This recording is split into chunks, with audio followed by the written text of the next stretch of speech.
Bueno, les presentamos a John Halamka. Él es médico, especialista en cuidados críticos, en emergencias, y es presidente de la Mayo Clinic Platform. Es un grupo de iniciativas de atención médica digitales y de larga distancia. Él se formó, como les decía, como emergentólogo y en informática médica, y se especializa en inteligencia artificial, en la adopción de registros médicos electrónicos y el intercambio seguro de datos de la atención médica para la coordinación de la atención, la salud de la población y la mejora de la calidad. Lo eligieron como miembro de la Academia Nacional de Medicina de Estados Unidos en el 2020 y trabajó como profesor de innovación en el cuidado de la salud internacional en la Escuela de Medicina de Harvard, donde ayudó a administraciones de diferentes gobiernos, incluido el gobierno de George W. Bush, el gobierno de Obama, gobiernos de todo el mundo, en planificar estrategias de información sobre el cuidado de la salud. Hoy nos va a presentar el tema inteligencia artificial y machine learning en salud. Vamos a reproducir una presentación subtitulada de él, de unos 20 minutos, y va a estar presente en forma sincrónica para preguntas y respuestas que pueden hacer tanto en español como en inglés. Les pedimos que si tienen preguntas, por favor las vayan escribiendo en el chat de la sala. Muy bien, vamos a empezar.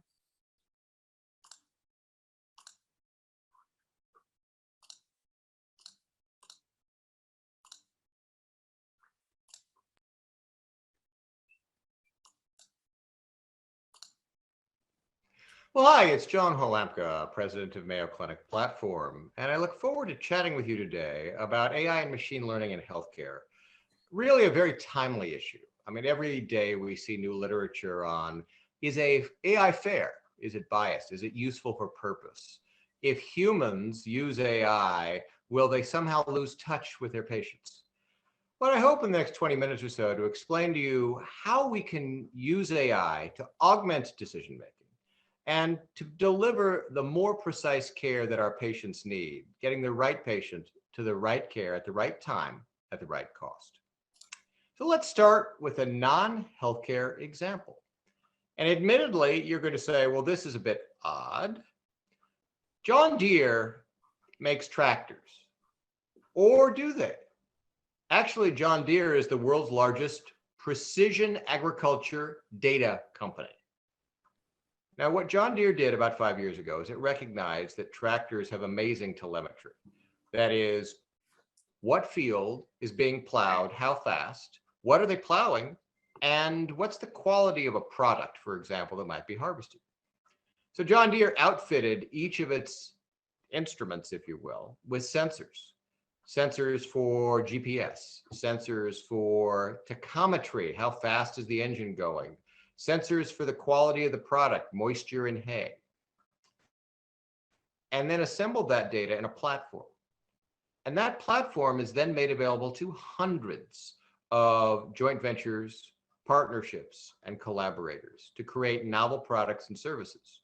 Some go directly back to farmers, but some go into the supply chain. So you understand what commodities will enter the supply chain, when they will enter, and likely what their prices might be. Now, doesn't this sound a little bit like healthcare? And if John Deere can transform itself from a tractor company into a data company, imagine if we did this for healthcare. What would be the kinds of functions we would need? Well, let's ask ourselves the problem to be solved. So I am 60 years old. That means that I am part of that generation that is caring for those older and those younger, and of course my peers. So that means I'm the care navigator for 3 generations. And I think you could argue that healthcare as we see it, 2020, 2021, is very reactive. It's symptoms-based. It's hard to navigate. It's not very democratic, meaning it's hard to access, and certainly it is not evenly distributed.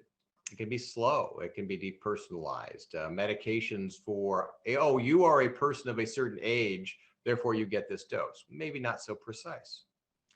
And much of it has been delivered in bricks and mortar in a pre-COVID era. I think we all agree that if you ask yourself, what's the care that you and your loved ones want? Wouldn't you want it to be preventative and preemptive and focused on wellness? And be able to look at a molecular level, what disease states you're likely to develop in the future, and ensure that those various factors, that multimodal data, is used to help you navigate your lifetime care journey. Ideally, you'd want it minimally invasive. You'd want it to make early discoveries of disease. You would want it to be fast and uncomplicated and accessible anywhere, and not necessarily in person. So if those are the assumptions you make about certain characteristics of care, how does AI start to help us get to that 2030 vision? Here's how Mayo Clinic has thought about the problem. And I realize these are broad areas, but I tend to be a lumper rather than a splitter. And as I look at the issue of creating AI in healthcare that's fair and equitable, these are the chunks that I see. So the first challenge is gathering data. So today in the EHR, we may have things like problem lists and medication lists and laboratory values. We'll also have notes. Okay, so fine. One needs to assemble the structured and the unstructured data so that it can be used for AI modeling. And that means that you may need to do privacy protection, de-identification of data, achieve some consents. Of course, you need to adhere to national or international law as to the secondary uses of such data. But there are many other kinds of data. There's omics data. There's glass slides of digital pathology. There's telemetry that may be gathered from the devices you wear or the devices you carry or the devices in your home. A lot of these devices generate continuous high velocity data streams, many of which aren't standardized. So problem number one is, let's agree, if we're going to get to this precision medicine vision, if we're going to train AI algorithms on multimodal data streams, that we have to figure out how to gather those streams, normalize them, remove signal from noise, and understand something about provenance. And what I mean by provenance, imagine that you are wearing a Fitbit, and that Fitbit is generating heart rate data, and it says your heart rate is 20. Now, knowing that the provenance of the data is Fitbit, do you believe that? Right, maybe you're running and maybe you're sweating and maybe the Fitbit's not picking up the signal so well. As opposed to, what if you had a Medtronic Link 2 sensor subcutaneously implanted in your chest and it said that your heart rate was 20? Probably it is. So I tell you all that because part of gathering, as I say, is curating and understanding what data is useful for purpose. So let's imagine you've now achieved all these data streams to create a multimodal aggregation of data. You're going to need to be able to do discovery on that data. And that means being able to run AI algorithms, visualizations, various analytics. It also means being able to assemble the data in a longitudinal fashion so you understand not just episodes of care for a single person, but their lifetime experience, bringing together, as we've said, structured and unstructured omics, images, telemetry, and novel data sources. And by the way, some of those data sources might be subjective. What's your pain score? Patient reported outcome measures and these kinds of things. So to do this discovery, you're going to need a set of tooling that not only looks at things that are very structured, things that have vocabularies or ontologies, but also the unstructured text and being able to turn that text into wisdom. What did Mayo Clinic do? Mayo Clinic, and by the way, I'm not endorsing any company or service. I have no conflicts of interest here. Mayo Clinic partnered with Google in a 10-year partnership to provide storage, compute, security, and access to tooling around Mayo Clinic's entire historical data set. We de-identified the data using some novel algorithms that not only remove identifiers like name and address and phone number and email address, but also things like looking into the text, job role, family relationships, geographic names. And with the 60 petabytes of Mayo Clinic data sitting in a secure container on Mayo Clinic Cloud, we then added various kinds of AI tooling like TensorFlow and various APIs that are Fire-based with the ability to use Python and R and C# against the de-identified data, all while in the secure Mayo Clinic container. What does this mean? It means data can't be exfiltrated. Data cannot be sent out of Mayo Clinic, but tools can be brought inside to Mayo Clinic, and then these collaborators, these novel innovators can create new algorithms based on our de-identified data store. And we've done this, and over the course of last year, generated about 60 novel algorithms. I'll tell you a bit about them in a moment. And these algorithms, some of them are in practice, some of them are in FDA or CE approval, and some are in pilot testing. But there's a challenge. So imagine that we develop the world's best algorithms, and we have used a United States population, 10 million people, and then we take that set of algorithms and we bring them to Latin America. Will they work? Will they be fit for purpose? Will they be fair or unbiased? We need a way of validating that algorithms developed elsewhere can actually work in your local community, are useful for your patients, the patients you're going to see today. And so Mayo Clinic has partnered with a company to create a validation function.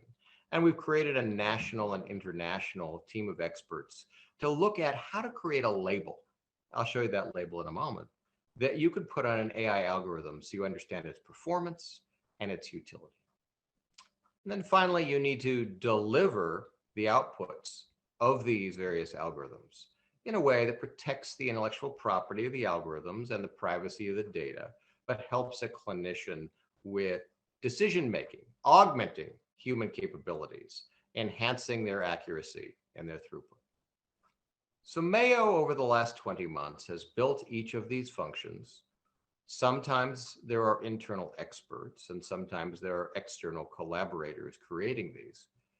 But the common thread is everything goes in and out through the Mayo Clinic Cloud, which is hosted in a secure Google container. Every time we add a new partner or a new function, we ensure the data goes back to this core Mayo Clinic Cloud. Let me give you some examples. In the field of cardiology, we have an algorithm that was retrospectively validated to have an AUC of 0.93 that can look at a 12-lead ECG and determine your ejection fraction without having to do an echo. This means we can understand who has a weak heart pump and do so at a distance with no specialty expertise or invasive testing. We then did a randomized controlled trial of that algorithm on 60,000 patients. And in a prospective validation of that algorithm, the AUC is 0.92. So when you start to compare and contrast this to the AUCs of things like pap smears, which are more like 0.8, I mean, having this kind of area under the curve is a really good indication that this diagnostic AI algorithm will truly help patients, because providers will get information they just can't get from looking at a 12-lead ECG by itself. Also in the field of cardiology, we have similar algorithms for looking at various kinds of disease progression, hypertrophic cardiomyopathy, pulmonary hypertension, and even looking at initial diagnosis of COVID-19 from changes in the ECG. In the field of radiology, we moved 200 million radiology images into the cloud and created the first in history analysis of what is a normal body composition, fat, muscle, and bone, in a film that is done of a body part.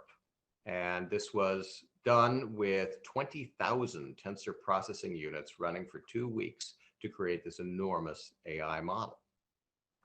In radiation therapy, we believe we can deliver a auto-contouring profile in radiation oncology and do so with an algorithm with the same safety, quality, and outcomes with a fraction of the human time required to produce it.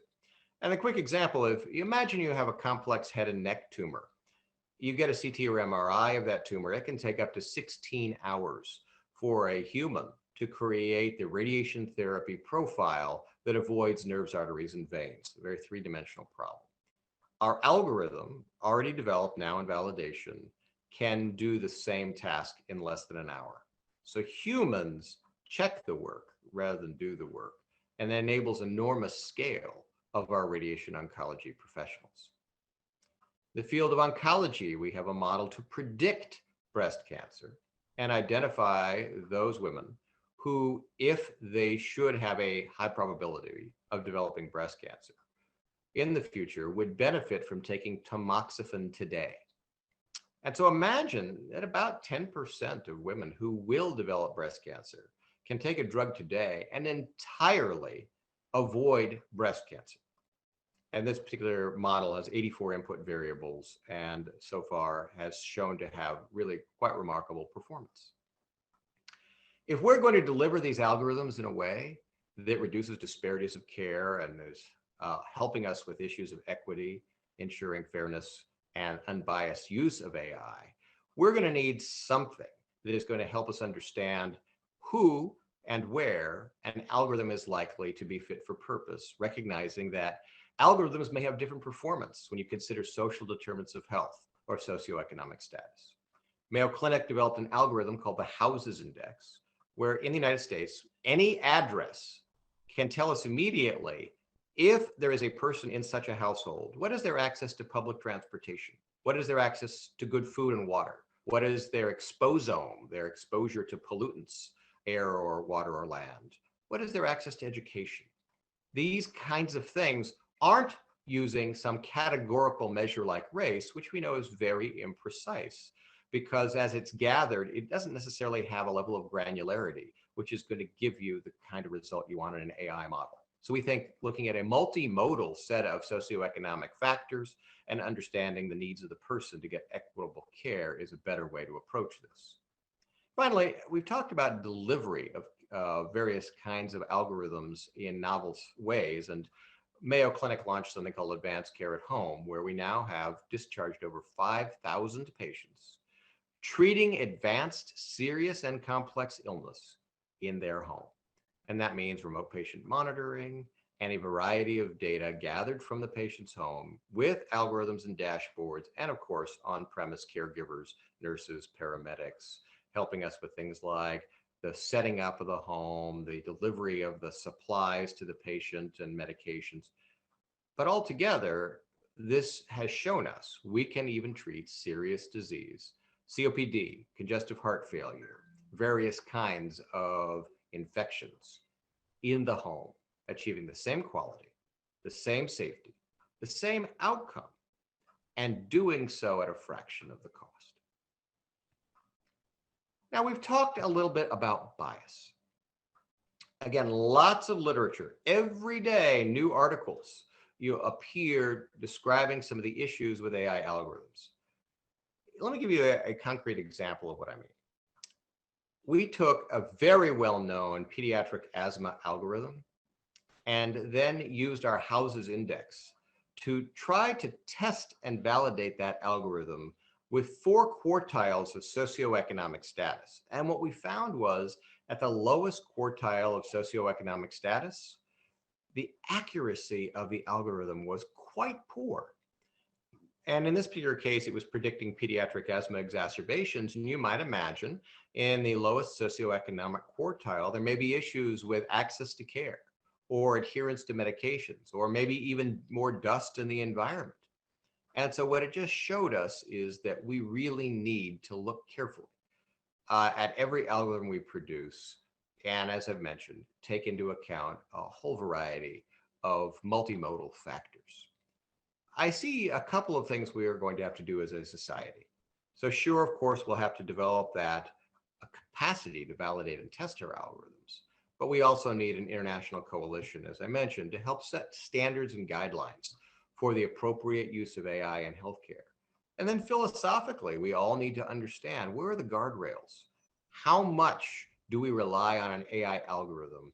And how do we ensure if it's badly performing, it's removed from service and is not allowed in most cases to have any kind of closed loop control? That is, an algorithm isn't making an ultimate decision and taking action. And let me show you just a quick example of what a label might look like. So you've seen a soup can where it says, oh, it has this much fat, this many calories, this much sodium, and you can decide if you want the soup or not. And so this is, of course, just a small amount of the data that we ultimately need to show on a label. But if we can ensure that every algorithm we produce shows at least the basics of its performance, how it was produced, how it was trained, how it was validated, then we leave to an individual institution to decide, oh, is this the right algorithm to use on our patients or not? And we think that this should not only be part of industry, but eventually maybe part of government regulation and oversight, and even the medical literature shouldn't publish an algorithm unless there is this kind of transparent declaration of AI's performance. So I hope that's helpful. So in summary, you get a sense we need to gather novel data, and it has to be curated because an algorithm is as only good as the quality of its training set. We need an ethical, privacy-protecting way to develop our algorithms on large amounts of data. We need a validation system. We need a delivery system, potentially with new care models. And we need a set of cultural guidance as to when and how we should use these things so that they're equitable and unbiased. Last thing to close on, I've described Mayo Clinic and its 10 million patients. But we know even 10 million patients is not enough to do AI right. I believe in the near future, you're going to see many collaborations that use federated machine learning techniques, bringing together institutions from around the world to develop and validate algorithms. Because it's really only by collaborating together in a global way that we're going to achieve the use of AI in healthcare that we all want, making that care more precise and more accessible, helping providers, patients, payers, pharma, and other stakeholders to achieve that 2030 vision we all want. Well, I hope you have a wonderful rest of your conference, and I hope these ideas will help you navigate your own AI implementations in your own institutions. So thank you, and have a great day. I have written more about this in a recent book, The Digital Reconstruction of Healthcare, which I hope is a great guide for you all. Have a good day.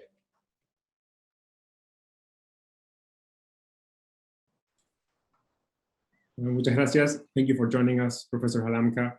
I'm going to translate some of the questions and we'll ask the audience if they have any more. Right.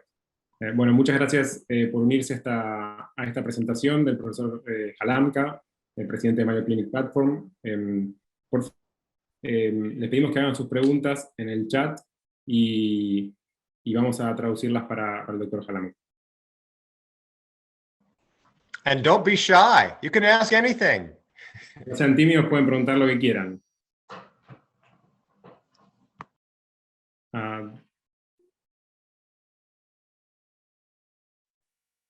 So let me ask you the first question, Dr. Halamka. How do you think that we can generalize the tags you showed on your last slide, how to make the AI algorithms open so that anyone can know with what they're working? Do you think that should be like condition for all AI algorithms to be approved and used? Well, what a wonderful question. And so you'll see in a blog post this week, I am proposing bringing together government, academia, and industry from around the world to set these international standards with the hope that they will be incorporated not only into the literature, before you actually publish anything, but that they'll be incorporated into the purchasing process. My hospital won't buy an algorithm unless I can actually see its disclosure that it's good enough. And here is a challenge to you all. Maybe you can nominate someone from your group who would join this effort. I will tell you that I already have approached a whole number of larger tech companies and universities, and they have all agreed. It will be free. There will be no legal agreement. We're all just going to work together to create a standard. Paula, ¿querés traducir tu pregunta? Sí, mi pregunta para el doctor Halamka era si él pensaba cómo lograr que todos los algoritmos de alguna manera tuvieran esa etiqueta como de los contenidos que él muestra en su última diapositiva. Bueno, y él respondió que de alguna manera está buscando trabajarlo, pues ningún algoritmo en la Clínica Mayo se aprueba si no cumple estas condiciones, y que él está buscando de alguna manera conseguir diferentes personas que colaboren en este proyecto porque es uno de sus objetivos.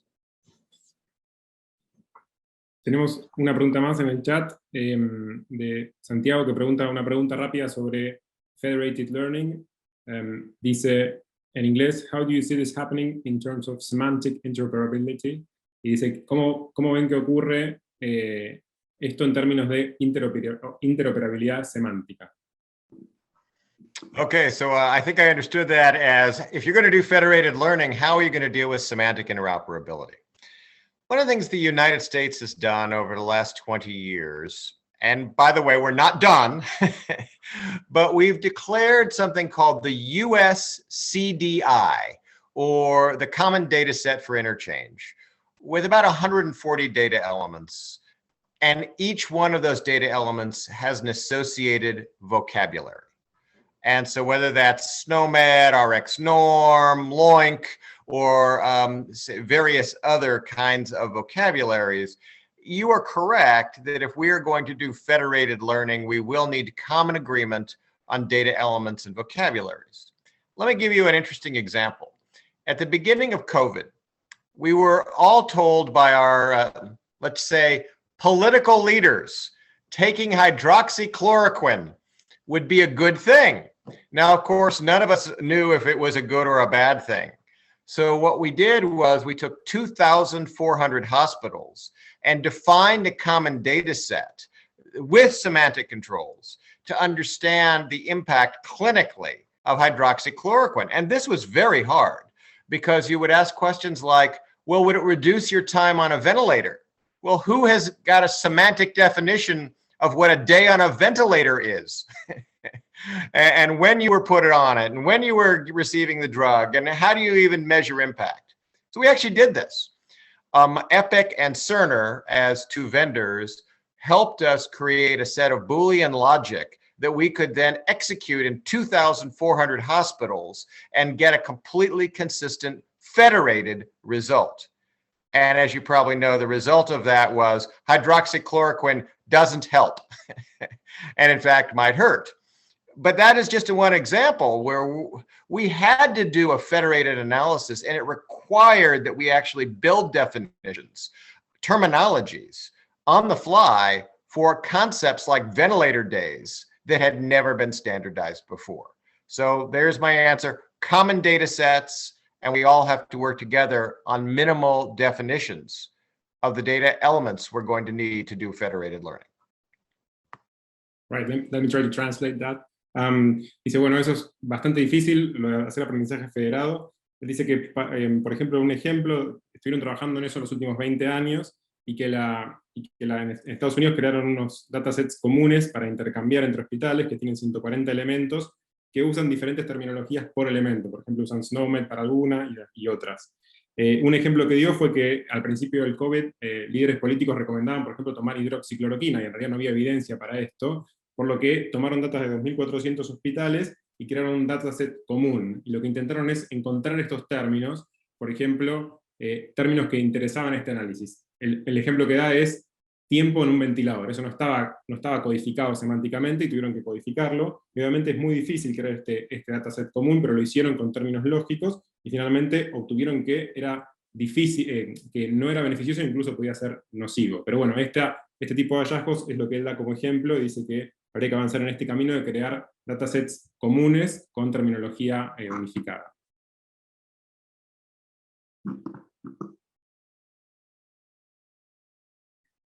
All right.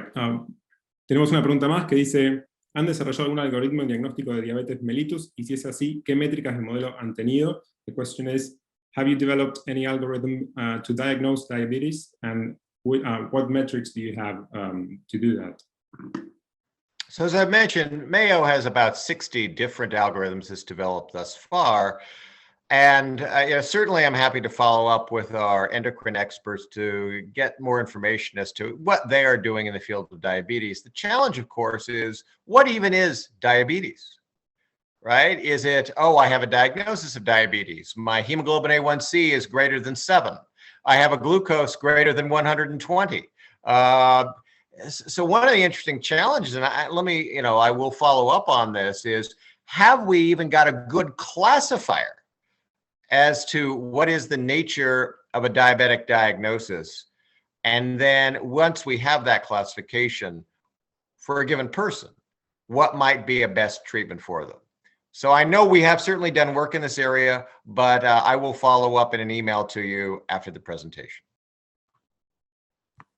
Dice que con gusto hace un seguimiento de esta pregunta, que nos hablaba así por mail desde la presentación, pero él lo que entiende como uno de los desafíos principales es cómo definimos diabetes en un paciente específico. Lo definimos como más de 7 de hemoglobina glicosilada, más de 120 de glucemia. ¿Cuál es un buen clasificador, un good classifier? Y en base a eso después definir qué persona tiene diabetes y cuál es el mejor tratamiento para una persona.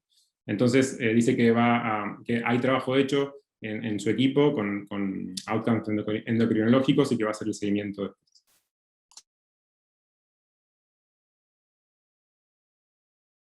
Hay otra pregunta que dice de Chile, de Cristian Patricio, que dice ¿cómo se pueden llevar distintos algoritmos a la realidad latinoamericana? And he's asking, how can we apply these principles to Latin American reality? Well, I will tell you, in this time of COVID, I have learned that collaborations are very powerful. And sometimes in the pre-COVID era, collaborations were hard because of competitors. People felt that if they worked together, they might lose some intellectual property or profit or stature. So my advice to you is create a guiding coalition and agree to work together on this problem. And I would certainly be thrilled to be part of it. Bien, dice que en los tiempos antes del COVID, la colaboración era difícil por temas de competencia y que muchas veces pensamos que colaborando íbamos a perder nuestro dominio sobre cierta área. Él dice que desde el COVID hubo mucha colaboración y se vio el poder de la colaboración y nos recomienda que hagamos coaliciones colaborativas y que él con gusto formaría parte. Thank you. Vamos a hacer una pregunta más. So a lot of thank you for your presentations on the chat. Una pregunta dice, how can we accomplish and empower the population and the government about the need to invest in it? So, entiendo que la pregunta se orienta a cómo podemos empoderar a la población para que recomienden a los gobiernos y a las autoridades invertir en estas iniciativas. So it's very important, as one considers investment in anything, to create what I will call mutually aligned self-interest. I'm sure that will be hard to translate.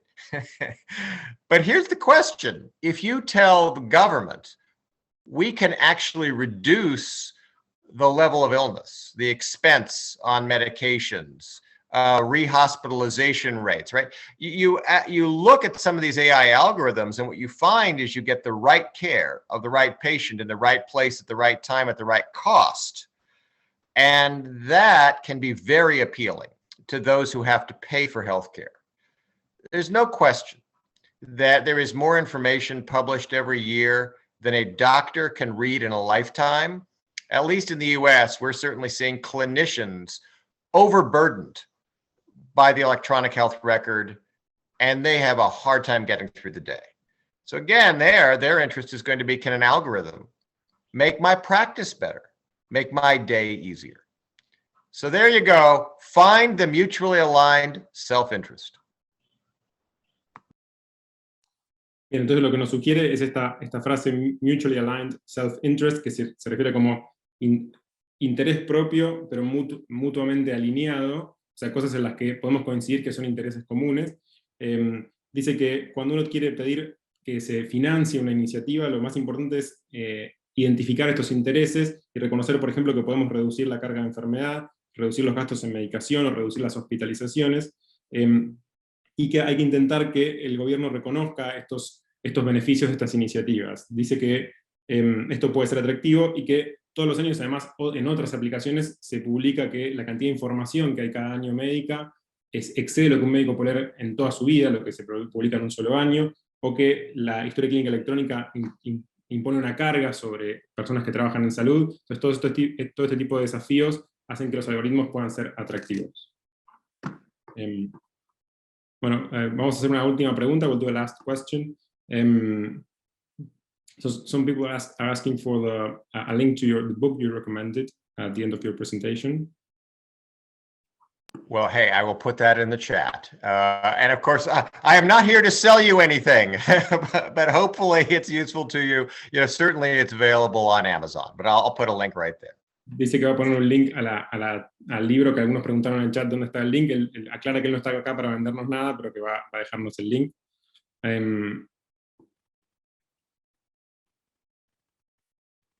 Bien, y la última pregunta que vamos a hacer de Camila, que pregunta: How do you recommend a healthcare organization to establish the appropriate policies and procedures necessary to implement AI? ¿Cómo recomendarías que una organización de salud establezca las políticas y los procedimientos necesarios para implementar estas iniciativas de inteligencia artificial?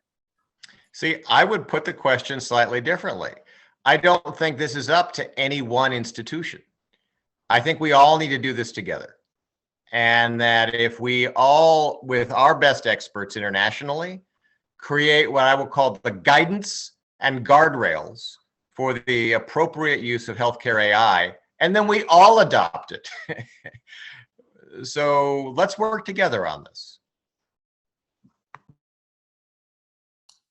Bien, entonces dice que él opina que él plantearía la pregunta un poco diferente, que él no la plantearía a nivel de una institución, cree que no es el trabajo de una institución individual, sino que todos deberíamos trabajar juntos en crear lo que él llama guías y digamos, guardarrailes o soportes al costado del camino para no excedernos en ciertas tareas, para el uso apropiado de la inteligencia artificial, y él está muy interesado en generar colaboración, incluso internacional, para estas guías, y después que todos podamos implementarlo. Creo que este es un buen lugar para... I think this is a good place to stop.